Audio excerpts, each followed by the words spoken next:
What's going on, ladies and gentlemen? Welcome back to another episode today of our Road to Glory career mode. We have a pretty decent episode for you guys to enjoy today, so sit back, relax, and enjoy what's to come. I'm going to say this now. I think we have what I would consider the goal of the series in today's episode. You'll see it later on, but to me, I think that this could quite easily be the goal that we've scored, or the best goal we've scored of the entire series thus far. Let me know what you guys think when you see it down in the comments below. But for now, let's take a look what happened when we took on Atletico Madrid for the second leg of this, round of 16 now of the Champions League. Of course, the first knockout round. And after the first leg, we picked up a red card to Marco Grujic, which forced us to have to play with 10 men for the home advantage. And we ended up winning by 1-0. So we were able to defend, and not only that, get ourselves in front. So pretty much from here on out, if we go over to Madrid and actually score, the pressure is on them. So that's got to be the aim for now. It's just trying to score that goal, make sure we get it done, and see what we can do heading forward. So, of course, no Marco Grujic in the side after he did pick up that red card. So you can see the team that I named. It was an interesting one. Of course, Griezmann joins us next season. He's coming on a pre-contract agreement. So although he lines up against us today, he will, of course, be a Crew Alexandra player from next season. Of course, our side is there for you to look at. Rodriguez, Evans, and Zachariah started in the midfield. Our front three was our usual suspects, barring Fratchak. But still, it was a strong team, and it was one that I was hoping could get the job done. And it really did go quite well in the first few minutes. We took the lead inside 12. Alexander-Arnold's cross, Calvert-Lewin's header, and it was a really, really simple goal. And before this point as well, you'll see I actually got an achievement here for completing 10 passes in the opponent's third of the pitch and then scoring. So there was about 10, 11 passes in that move. Obviously, I cut it shorter because I didn't want the move to be going on for a minute and a half straight, because that's basically what happened, as keeping the ball. But it was a great cross from Alexander-Arnold, and I've got to give credit where it's due. Calvert-Lewin seems to always rise pretty well when it comes to headers. And with that, it gave us the opening goal of this game and made it 2-0 on aggregate. So as it stood, all the pressure now on Atletico. They have to score a goal if they want to find a way back into the game. But they didn't continue their defensive, efforts very well, because then Alexander-Arnold, the assist maker for the first one, slotted in our second. And you've got to say this, it's really poor goalkeeping from Jan Oblak. You won't want to see this too many times shown again. I've got to give credit where it's due, though. Again, Alexander-Arnold looked forward every single time he had the ball, and he was playing very well in this game, especially considering that the fullback role. I'm a little bit unsure with how he's been performing as of late, but this performance showed me what he is capable of. But you got to say again, Oblak can't be getting beaten at his near post like that, because it's just not what you'd expect from one of the better goalkeepers in world of football. But we continue on to the second half, and again, it was all us until we gave the ball away here very, very cheaply. But luckily, Gaia amended for his mistake, then continued his run on, and eventually found the cutback to El Ghazi that made the score 3-0. It was a complete outclassing here. You could see who was the better team over the two legs. Of course, it was us. And there wasn't a lot to be said, apart from the fact that going forward, we are so good. It has always just been about our defensive frailties. You know, can we defend when we have a 1-0 lead or a 2-0 lead? Because scoring goals is not our problem. It's this part of the game that's our problem. As Lemos highlighted after smashing in that effort there. Since Donnarumma's actually come in, we've been a little bit better because we have Donnarumma in goal. And, of course, he is a world-class goalkeeper. So there are occasions where we get clean sheets, where he's making saves that I don't necessarily show. But even so, overall, you know, we have been looking a little bit better in that front, but still, it's defending that's the problem. We do give away chances every now and again. In this one, though, their goal made no relevance to the overall scoreline. The 4-1 victory on aggregate did send us through to the quarter-finals of the Champions League, the draw of which we will wait and see who we are about to pull in just a moment's time, because we had a little gap here where there was a couple of international games, a few European qualifiers with England, which I did go on to win both of them. Of course, the group itself is pretty easy, so I haven't really shown you all of the games, but we are topping it pretty much, and I haven't had to play any of them. So that's the draw for the next round of the Champions League then. Milan will take on Barcelona. Napoli will face Manchester United. We will travel to Madrid yet again as we face Real Madrid this time. Bayern Munich will also play against Southampton. So it's kind of interesting, this one, to see 3 English teams within the quarterfinals. I'd like to think that one of them could go on and win it. Of course, we are trying to defend our title this season, so it's most likely going to be us that have that best case scenario. And I would expect us to at least reach the semis, if not the final again. But then we went on to take Sunderland in the Premier League. And of course, having the home leg, or the home game, should I say, I was expecting a victory from this one. So when we actually ended up going 1-0 down, But Cavaloon got us back on track after scoring to equalise, and Alexander-Arnold gets his second goal in as many games after he scored to make it 2-1 before Isaac Martin added the third of the afternoon. Of course, he's an interesting one, Isaac Martin, because he's been asking for a lot more game time. Then he put in a transfer request, which we didn't accept. Then he didn't leave the club.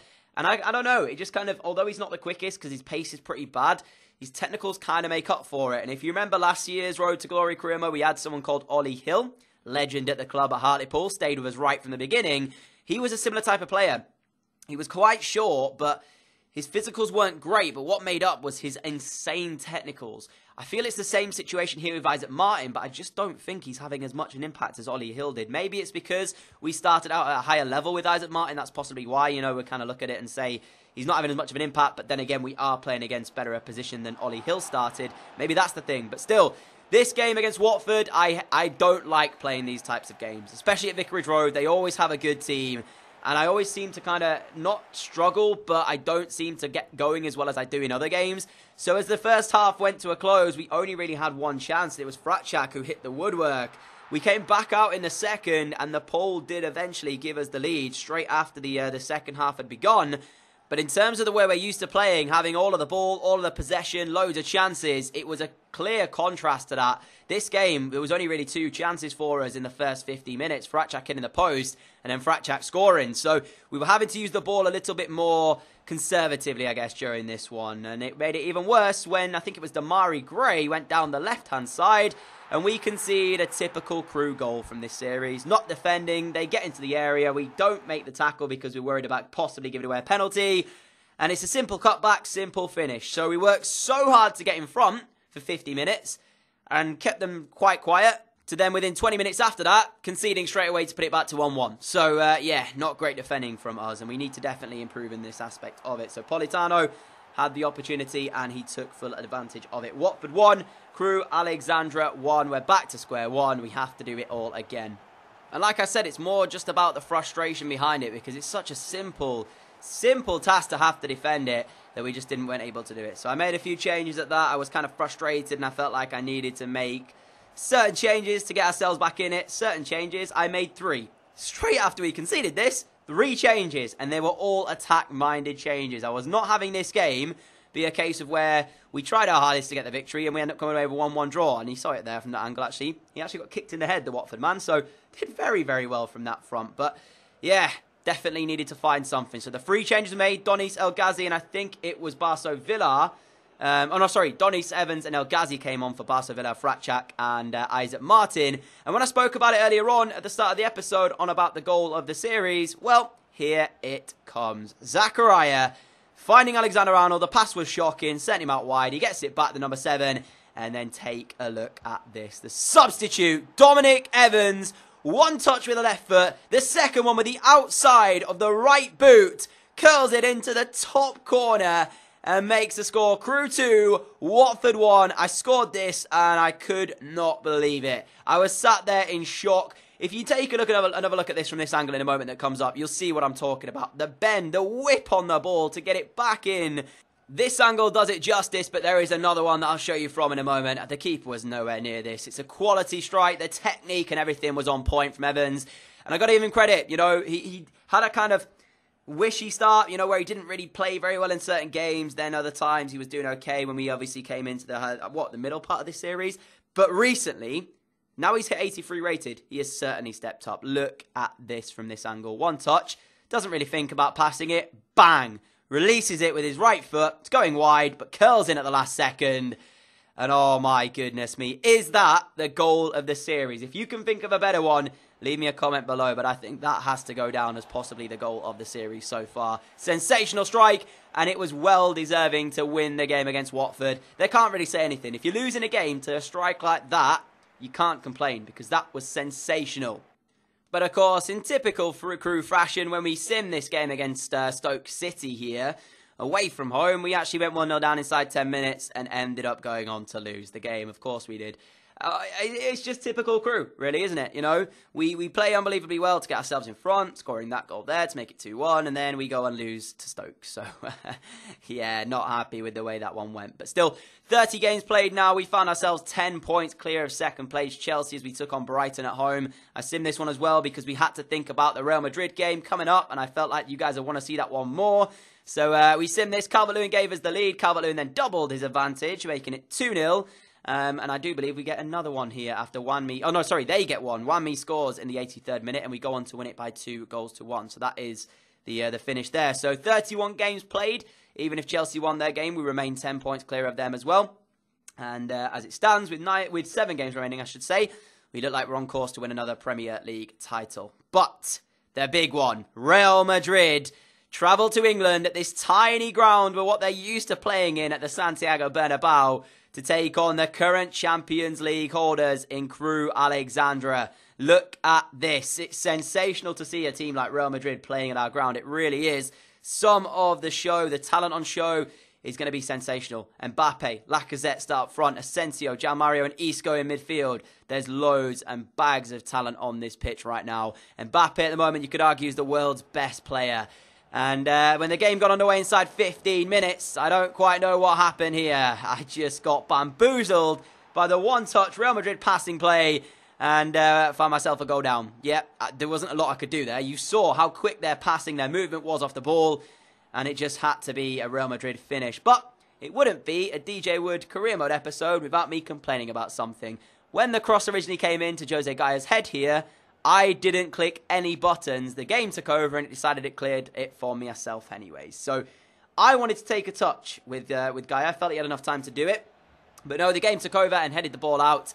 And that was the way it went. So that's my only complaint, is that I didn't even control my guy. But still, we're looking to get ourselves straight back into this game. And straight back into it we did. The cross went deep. Isaac Martin flicked it back. Donis hit the post. But the ball fell kindly back to Calvert-Lewin. And he would put us back in this game at 1 apiece. Only half an hour gone here.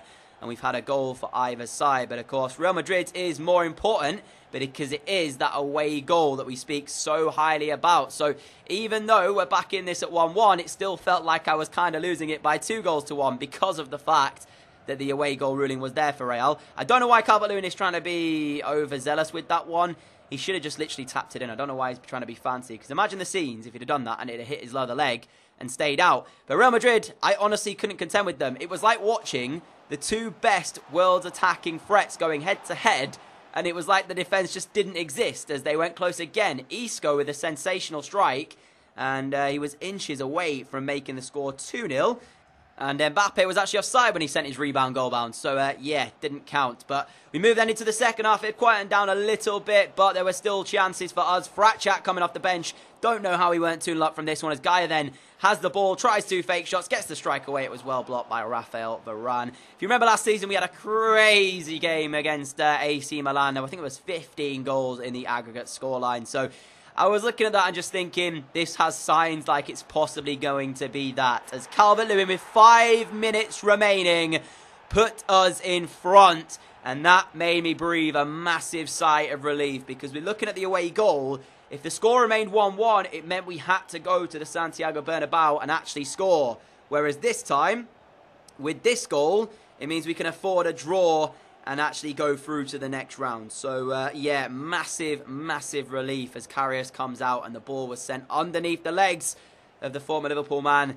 And we actually went 2-1 in front. So, we were sat there kind of thinking, job pretty much done. It's not ideal conceding the away goal, but still, we'll look forward and we look to the next one. But I didn't edit it out from kickoff. And the reason for that is because with 5 minutes to go, the game took a massive turn. I don't know what happened. Both teams just said, screw it, let's go on all-out attack pretty much and get another chance. Varane's lofted ball up the field of play. Mbappe somehow brings it down, finds its way to Guerrero. Guerrero back to Asensio. And it was a sensational finish from the Real Madrid man. And there wasn't a lot I could have done about it. But you can see I actually, a little bit of anger, a little bit of saltiness through my controller on my desk. And if you don't know, I play with the Xbox lead in. So, yeah, when you do that, it comes out and the controller goes off. But 2 minutes to go, 2-2, and we're back to square one again. Because, of course, that goal now means that I do have to go to the Santiago Bernabeu and actually score. Because the 2-2 will not be enough to send us through. Real Madrid will go through on the away goal rulings. So definitely going to be an interesting second leg over at the Santiago Bernabeu. But again, not edited out from kickoff because another chance was created. Alexander Arnold, Barso Villar, lovely fake shot round João Mario. He doesn't read which way he's going to go. Donis makes the spin, gets inside, and Donis with the last kick of the game puts Crew back in front, 3-2. 3 goals in the last 6 minutes of the game itself. And there were 2 for Crew, 1 for Real. And we're back then at that point where I'm thinking to myself, a draw's enough. Because 3-2 advantage, we have the lead going back to the Santiago Bernabeu. So we are set for a massive second leg in Spain. As I said earlier, we have remnants of this AC Milan game we played last season. It was crazy, 15 goals over the aggregate game. Are we looking at another pretty ridiculous tie overall against Real Madrid here? Well, that's the way the game ended. We do take the 3-2 advantage to the Santiago Bernabeu, which will be played that second leg in the next episode. Hopefully you guys are excited for that one. Job's very much not done because the 2 away goals mean that Real Madrid 1-0 is enough at the Santiago Bernabeu for them. So we probably will have to think about going attacking when we do travel to Spain. But I'll give you my game plan and all that good stuff in the next episode. If you did enjoy this one, a like would be greatly appreciated, guys. Thank you so much for all of your support on the channel. I hope you guys are still enjoying the World Cup. It's been a very, very good time. And I'm enjoying myself as well looking at the games. But still, I will see you all again for another episode very soon. If you are new around here and like what you see, the subscribe button is down below, guys. Alongside that is a notification bell, so you can click that and never miss an upload. Until next time, catch you all again. Adios.